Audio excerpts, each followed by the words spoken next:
안녕하세요. 여자를 가장 잘 아는 산부인과 전문의 박정원 원장입니다. 자, 오늘은 자궁 근종에 대해서 한번 말씀을 드릴까 해요. 자궁 근종은 여성들의 가장 여성성을 상징하는 자궁이라고 하는 곳에 내가 원하지 않게 자궁이 두꺼워져서 혹이 생기는 것을 자궁 근종이라고 합니다. 아기를 출산하는 그런 기능이 다 되면 자궁에 이제 문제들이 생기게 되는 거죠. 그래서 자궁의 노화의 일종으로 자궁 근육의 어떤 일정 부분이 비정상적으로 두꺼워지고 딱딱해지는 거예요.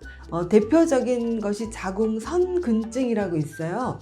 그것은 생리를 하는 자궁 내막 조직이 자궁 근육 사이에 있기 때문에 생리할 때마다 생리혈이 근육 사이로 쌓여서 자궁벽 안에 혈액이 뭉쳐져 있게 되는 거죠. 그러니까 이제 꿀렁꿀렁하고 생리통도 심해지고 자궁 부피도 커지는, 항상 자궁이 염증 상태가 되어 있는 그런 상태인 것입니다.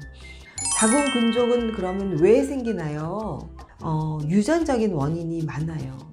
그게 이제 엄마나 이모가 자궁 근종이 있으면 그 딸도 자궁 근종이 생길 경우가 많고요. 또한 중요한 거는 자궁 근종은 여성 호르몬을 아주 민감하게 반응하는 조직이기 때문에 우리가 이제 육식을 너무 많이 한다든지 여성 호르몬이 너무 많은 그런 상태의 비만 상태라든지 또는 여성 호르몬이 너무 많은 음식들 같은 것들이 노출이 돼 있거나 그것을 받아들이는 자궁 내 근육의 수용체가 민감한 경우, 그런 유전적인 경우에 근종이 되죠. 근데 최근에는 젊은 여성층들도 자궁 근종이나 선근증이 좀 많아지는 추세인데, 그것은 이제 식생활의 서구화라든지 이런 여러 가지 환경적 오염이 더해져서 유전적으로 약간 우리가 변형이 되겠죠. 그래서 이제 자궁 근종도 좀 더 많아지는 그런 추세가 되고 있어요. 근종의 종류는 어떤 것이 있나요? 그러면 이제 위치에 따라서 자궁 생리 안에 생리하는 자궁 내막에 가까이 있는 것을 그 자궁 내막에 있는 것을 점막하 근종, 또 근육과 근육 사이에 있는 것을 자궁 내 평활 근종, 그 다음에 바깥에 자궁이 있는 그 바깥쪽으로 튀어나와 있는 선인장처럼 바깥쪽으로 자라는 것을 장막하 근종, 또 이제 또 디테일하게 말하면 자궁 경부 가까이 있는 그런 근종도 있겠고요. 그래서 이제 위치는 자궁 곳곳에 생길 수가 있어요. 또 크기가 1cm부터 뭐 15cm 이렇게 큰 애기 머리까지 클 수도 있고, 또 위치에 따라서 근종을 명칭하는 것이 달라지기도 해요. 왜 이렇게 근종의 명칭을 위치에 따라서 분류를 했냐면 그 자궁에 있는 위치에 따라서 증상이 달라지기 때문에, 또 만약에 그 주변에 있는 난소의 혹 같은 것까지 고려하면 여자들의 한 50에서 60%까지는 자궁과 난소에 어떤 질환이 생길 수가 있기 때문에 나는 반드시 자궁과 난소에 대해서 관심을 가져야 되고 거기에 대해서 적절한 치료를 해야 되지 않을까? 공부를 해야 되지 않을까? 이제 이런 생각이 드실 거예요. 1년에 꼭 2번 정도는 자궁하고 난소에 대한 초음파를 검사를 하셔야 돼요. 아니요. 성경험 여부는 별로 관계가 없어요. 우리가 성경험이 없는데 근종이 생기는 경우가 너무 많거든요.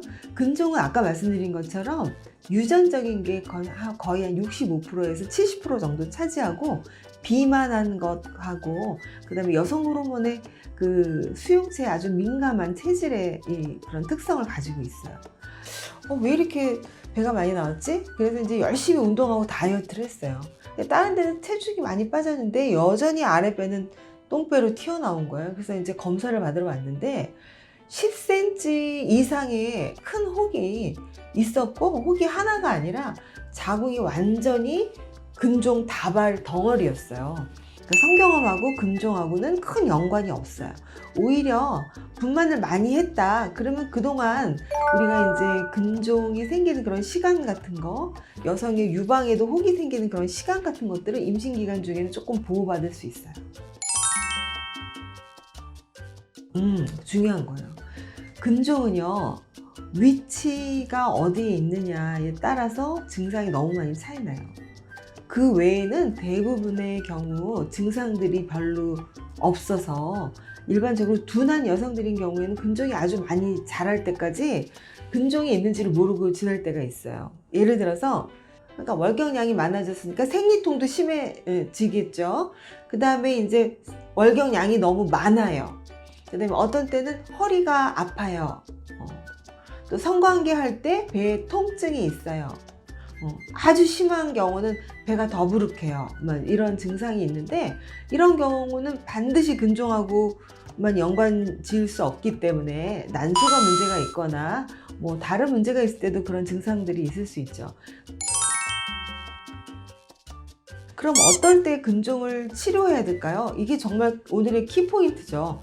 여성이 40%가 근종과 성근증이 있는데 누구는 치료를 해도 되고 누구는 치료를 하지 않아도 되고 누구는 치료하지 않으면 너무 위험하고 이렇게 생기잖아요.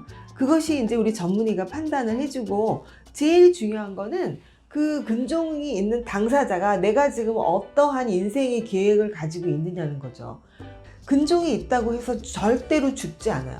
자궁 근종이 있습니다 라고 하면 막 이제 여자로서 끝난 거 아니야? 그리고 나 지금 막 당장 뭐 큰일 나는 거 아니야? 뭐 다른 암 생기는 거 아니야? 이거 절대로 아니에요.